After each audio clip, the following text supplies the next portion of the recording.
예, 임해신성교회 5월 16일 새벽 기도입니다. 기도하겠습니다. 지금도 살아서 역사하시는 좋으신 하나님 아버지, 하나님의 은혜로 우리가 새로운 한 주를 시작합니다.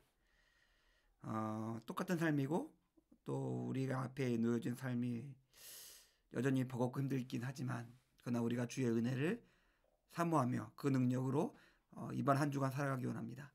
함께하여 주시고 우리의 삶을 통해서 하나님 영광 받아 주시옵소서. 감사드립니다. 예수님의 이름으로 기도드렸습니다. 아멘. 85장 찬양 드리겠습니다. 찬송가 85장입니다.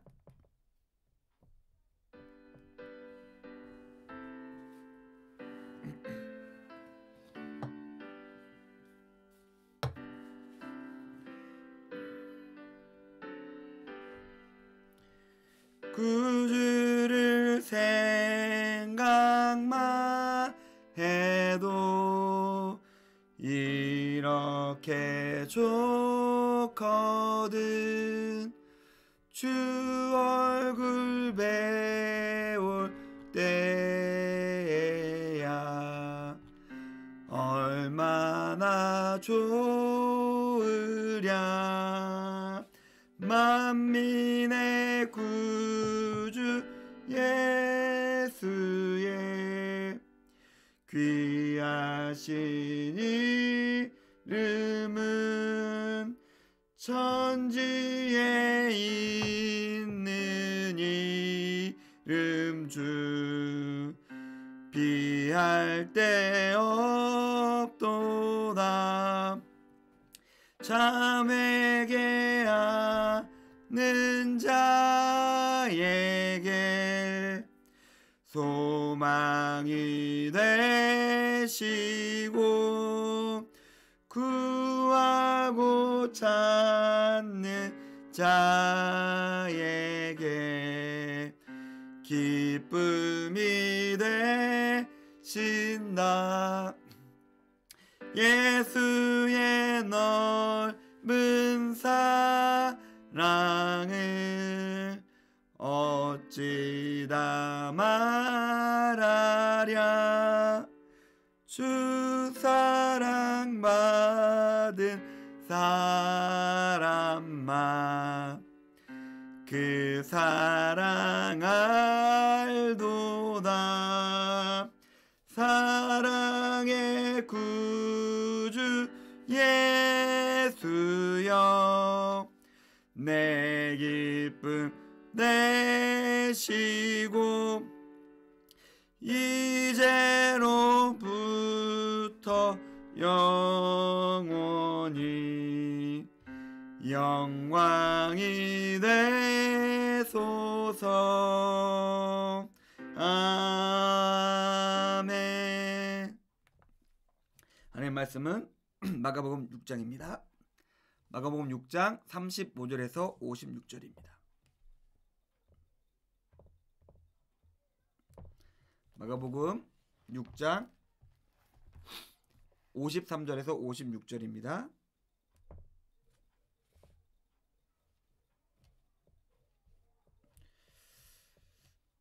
봉독하겠습니다. 마가복음 6장 53절. 건너가 게네사렛 땅에 이르러 대고 배에서 내리니 사람들이 곧 예수신 줄 알고 그 온 지방으로 달려 돌아다니며 예수께서 어디 계시다는 말을 듣는 대로 병든 자를 침상째로 메고 나오니라. 아무데나 예수께서 들어가시니 지방이나 도시나 마을에서 병자를 시장에 두고 예수께 그의 옷가에라도 손을 대게 하기를 간구하니 손을 대는 자는 다 성함을 얻으니라. 아멘. 이제 예수님께서 물고기 2마리와 떡 5개로 수천 명의 사람을 먹이시고 바람과 파도를 잔잔케 하시는 분이 증명되었습니다. 누가 봐도 예수님은 능력이 엄청난 분이셨습니다. 그래서 어떻게 될까요? 사람들이 몰려듭니다. 그냥 모여드는 것이 아니라 어디 계시냐는 말이 들리면 사람들이 아픈 사람을 그냥 들쳐매고 예수님을 찾아다닙니다. 55절에 병든 자를 침상째로 들고 나온다는 것은 2장에서 예수님께서 중풍병자 걸린 사람을 고친 이야기를 듣고 자, 야, 예전에 누가 저기에서 누가 이런 사람이 있었는데 그렇게 하니까 나았대. 정말? 우리도 그렇게 하면 낫겠네? 라고 하면서 사람들이 똑같이 따라하고 있는 겁니다. 여기서 우리가 몇 가지를 좀 생각해 볼 수 있는데, 아마 사람들이 그렇게 행동한다고 해서 예수님께서 뭐야 이거 너무한 거 아니야? 안 고쳐줘 하셨을까요? 그렇지 않았을 겁니다. 아마도 기록은 되어 있지 않지만 예수님은 그렇게 들쳐매고 오는 모든 사람을 치유해 주셨을 거예요. 그런데 그거에 대한 별다른 성경에서의 언급은 없죠.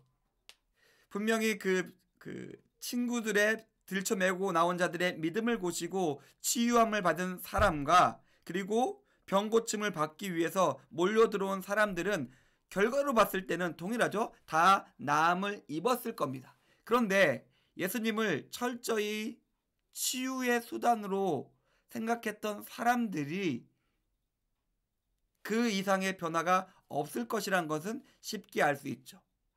예수님을 대하는 태도가 완전히 달랐습니다. 결과는 똑같을지 몰라도 결과 그 다음의 삶은 또 크게 나뉘었을 것입니다. 솔직히 교회에 있으면은 사람들이 교회에 오는 이유를 알 수 없어요. 목사가 앞에 서 있으면서 성도님들이 설교를 듣고 있는 모습을 보고 가끔 만나서 얘기하는 것을 듣긴 하지만은 그러나 그것으로 사람들이 왜 교회를 나오고 왜 이 자리에 앉아 있고 왜 예수를 믿는지 알 수는 없습니다. 그러나 알 수 있는 것은 있죠. 그것으로 가지고 살아가는 삶을 보면은 그 사람의 신앙을 알 수 있습니다. 교회에서 나와서 함께하고 함께 예배드리고 은혜 받고 그 다음에 그것으로 끝나면서 그것으로 자기 만족으로 자기 원하는 것을 위해서 살아가는 사람이 있는가 하면은 거기서 변화되어서 다른 삶을 살아가는 사람이 있습니다. 우리는 여기서 두 가지를 좀 명확히 구분했으면 좋겠습니다. 우리는 어떠한 모습으로 예수님께 나와서 예수님을 어떻게 대하고 있느냐는 것이죠. 내 개인적인 이해나 이득이나 목적을 가지고 왔다면은 그것이 성취되는 순간 예수님은 안녕히 계세요 하고 떠나는 것이 됩니다. 하지만 예수님은 결코 그런 분이 아니었다는 것이죠. 보면 또 사람들이 56절에 보니까 비슷한 얘기가 나오죠. 혈루증 걸린 여인이 예수님의 옷가에 손을 대니까 나음을 입었다라는 말이 돌고 사람들이 똑같이 나와서 예수님께 손대기 원합니다. 이건 조금 제가 이야기를 좀 바꿔볼게요. 앞에랑 톤을 좀 포인트를 바꿔서 한번 제가 말씀드려볼게요. 이 사람들도 예수님을 치유의 수단으로 생각했던 건 똑같습니다. 그런데 예수님은 다 치유해 주셨다는 겁니다. 왜요? 예수님께서 그렇게 약속하신 것은 없지만은 예수님에 대한 희망, 소망, 그리고 예수님께서 이 땅에 오신 목적을 봤을 때 어떻게 보면은 누구든지 와서 예수님께 와서 손을 대면 나음을 입는다라는 것을 예수님께서 보여주신 것입니다. 죄인, 악인, 무지한 자, 크게 병든 자 상관없습니다. 그저 나와서 예수님께 닿기만 하면 나음을 얻었습니다. 물론 그 다음에 문제야 제가 앞에서 말씀드렸던 것이지만은 그러나 정작 먼저 중요한 것이 있다면은 예수님께 나아가 터치하는 순간 나음을 얻습니다. 우리 힘들죠? 우리의 마음의 문제도 있고 우리의 삶의 문제도 있습니다. 그리고 그 여러 가지 문제들은 해결될 기미가 보이지 않습니다. 하지만 성경은 분명히 우리에게 약속해주고 있습니다. 일단 예수께 나와봐라. 예수께 나와서 그분 앞에 한번 쏟아내봐라. 그러면 그분이 자신의 목적과 자신의 방법으로 우리 안에 역사해 주실 것이라고 약속해주고 계십니다. 사랑하는 성도님들, 이제 일주일의 삶이 시작되었습니다. 두 가지를 제가 말씀드렸습니다. 먼저 달려가서 예수님의 옷자락에 손을 대었으면 좋겠어요. 우리의 모든 문제의 근원을 예수님께 먼저 가지고 나갈 수 있었으면 좋겠습니다. 그리고 그 다음에 나왔다 예수님 빠이빠이 하면서 돌아가는 삶이 아니라 그 예수님이 자기의 구주임을 알고 그 예수님과 동행했으면 좋겠습니다. 예수님께 가시고 예수님과 동행하시면서 이번 한 주도 예수님의 은혜 가운데 승리하시는 성도님의 삶이 되기를 주님의 이름으로 축원드립니다. 기도하겠습니다. 하나님 감사합니다. 오늘 예수님께 몰려 나온 수많은 사람들의 모습을 보면서 우리 같이 두 가지를 생각해 보았습니다. 우리의 어떤 문제가 있든지 그 문제를 가지고 예수님께 나아갈 수 있게 주님 도와주시고 주님 당신의 신실하신 약속대로 주의 능력으로 우리의 몸과 마음과 영혼을 회복시켜 주시옵소서. 그리고 그 회복을 가지고 그 영광을 가지고 승리하면서 살아갈 수 있게 우리와 함께해 주시옵소서. 감사드립니다. 예수님의 이름으로 기도드렸습니다. 아멘. 감사합니다.